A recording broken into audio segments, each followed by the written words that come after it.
सबके दरवाजे बंद हैं। भिक्षा मांगने के लिए जब जगाया तो सब मना कर देते, बड़े उदास कहते महाराज आज हमारे नगर में किसी के घर भोजन नहीं बना। क्यों? प्रयाग नगरी के राजा त्रिविक्रम की मृत्यु हो गई है। सब लोग रो रहे हैं। गोरखनाथ जी भी वहां पहुंचे हैं जहां राजा का मृत शरीर रखा है।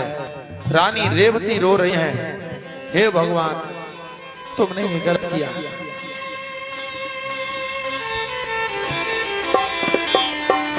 हे यो करबाले तो प्रजा के लोग भी भगवान से प्रार्थना करते हैं, हे प्रभु इतना सुंदर राजा मेरा वो आपने ले लिया। हे यो परवाले तो मुझ पर दया करना। राजा के बदले में हम सब को उठा लेना।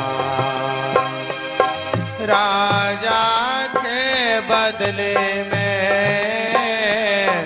हम सबको उठा लेना। हे भगवान मेरे राजा को वापस कर दो।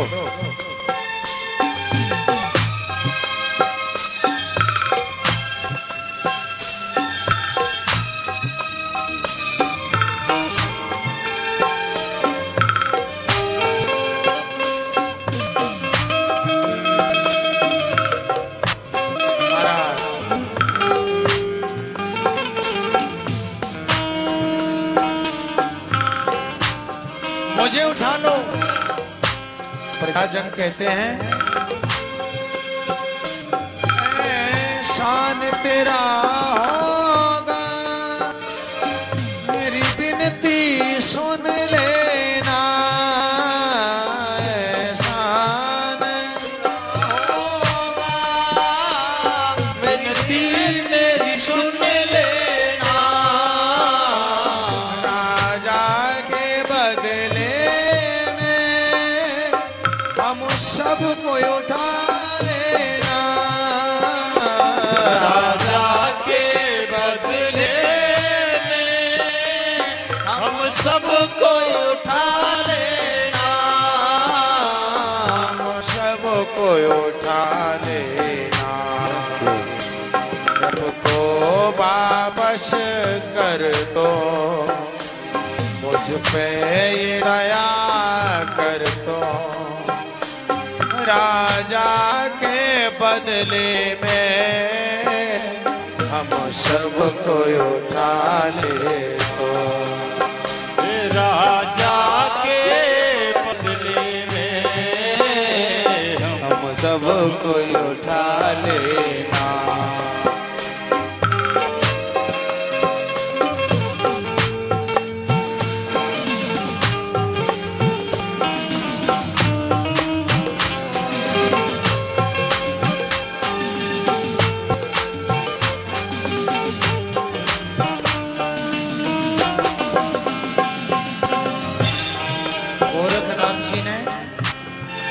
देखा कि प्रजाजन कह रहे हैं कि हमारी मृत्यु हो जाए।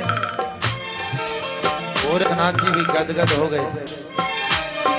राजा बड़ा धर्मात्मा है जिसके लिए प्रजा के लोग ऐसा कह रहे हैं। उस समय दुखियों कर गोरख जी गुरु के पास में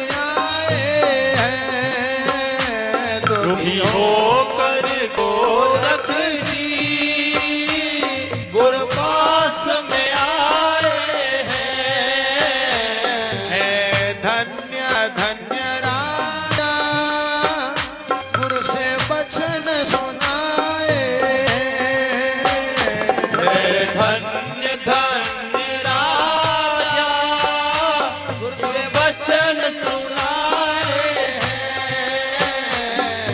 से बचन सुनाए हैं।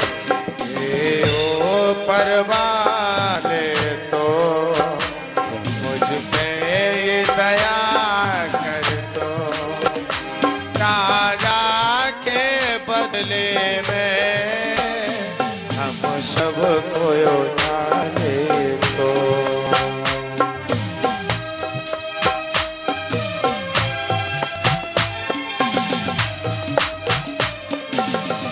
हो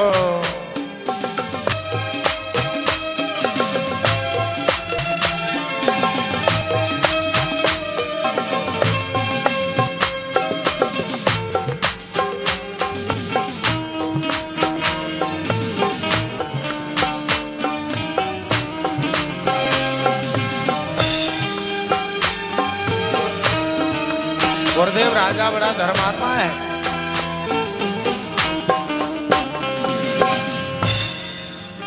राजा जिंदा हो जाना चाहिए। गोरखनाथ जी गुरुदेव से कह रहे हैं कि सारी प्रजा दुखी है, ऐसे राजा को तो जीवित कर देना चाहिए। गुरुदेव से बातचीत ही कर रहे थे, तब तक प्रजा के लोग राजा के मृत शरीर को शमशान में ले जाए। नगर के बाहर शिवालय में रुके थे गोरखनाथ जी, शिव जी के मंदिर में। गोरखनाथ जी कहते गुरुदेव, है सतवादी भोप सुनो गुरुवर मेरी बानी, है सतवादी भोप सुनो गुरुवर मेरी बानी, दुखी है सारी प्रजा दुखी है रेवती रानी। तब तक गुरुदेव ने देखा कि रानी रेवती सती होने के लिए आ रही है, पति के साथ जलने के लिए। गोरखनाथ जी कहते हैं गुरुदेव, यदि राजा जीवित ना हुआ तो ये ठीक नहीं। यदि राजा जीवित ना हुआ तो सुनो गुरुवर मेरी बात, तो अग्नि में गिर कर करूं मैं अपनी आत्मघात। गुरुदेव मर जाएंगे, मैं अग्नि में गिर जाएंगे। गुरुजी ने ज्ञान दृष्टि से देखा, गुरुजी ने देखा तो समझ गए कि राजा की आत्मा तो ब्रह्म में ही न हो गई, अब राजा जीवित नहीं हो सकता। गुरुजी ने कहा गोरखनाथ राजा तो ब्रह्म में मिल गया, अब जीवित नहीं हो सकता। गोरखनाथ की लकड़ियां इकट्ठी करने लगे, क्योंकि प्रतिज्ञा थी यदि राजा जीवित नहीं होगा तो मैं अग्नि में गिर के मर जाएंगे, जल जाएंगे।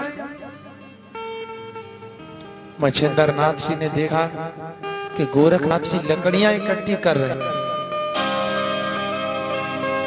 समझ गए गुरुदेव जिस प्रकार गोरखनाथ जी ने एक दही बड़ा के बदले में अपनी एक आंख निकाल दी थी,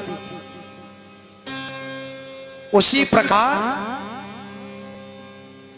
प्रकार ये अपनी आत्महत्या कर लेगा, जल जाएगा अग्नि में।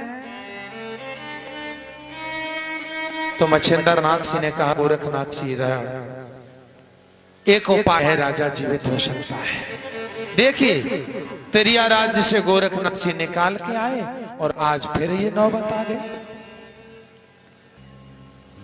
गोरखनाथ जी से कहा मच्छिंद्र नाथ ने कि बेटा एक काम करो, हम अपने शरीर को त्याग करके अपनी आत्मा का प्रवेश राजा के शरीर में करें तो राजा जीवित हो जाएगा।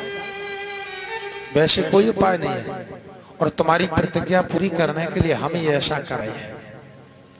तुम मेरे शरीर को 12 वर्ष तक सुरक्षित रखना, जिससे 12 वर्ष बाद हम तुम्हारे साथ फिर होंगे। ये बात जान कोई नहीं रहा है। शमशान में दाह संस्कार की तैयारी है। गोरखनाथ मच्छिंदर नाथ जी ने ये निश्चित कर लिया कि राजा को जीवित करना है। उधर मच्छिंदर नाथ जी ने अपने शरीर को छोड़ा, शरीर को त्याग दिया। ये काम तो संत ही कर सकते हैं। हम शरीर छोड़ते नहीं हैं। चिट्ठी में क्या लिखाते हैं?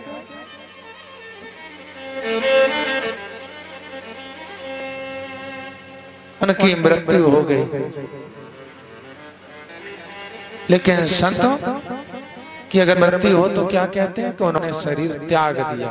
यानी हम त्यागते नहीं हैं, हमसे तो जबरदस्ती छुड़ाया जाता है। मरते मरते कहते नहीं नहीं अभी नहीं मरेंगे, नारी को और ब्याह हो जाए तो सही थे। योगी राज मच्छिंदर नाथ जी ने अपने शरीर को छोड़ दिया और राजा के शरीर में जैसे ही आत्मा ने प्रवेश किया तो राजा जीवित हो गया। राजा उठ के बैठ गया। अब तो प्रजा के लोग बड़े आनंदित होने लगे। बताओ, भगवान ने हमारी पुकार सुनी।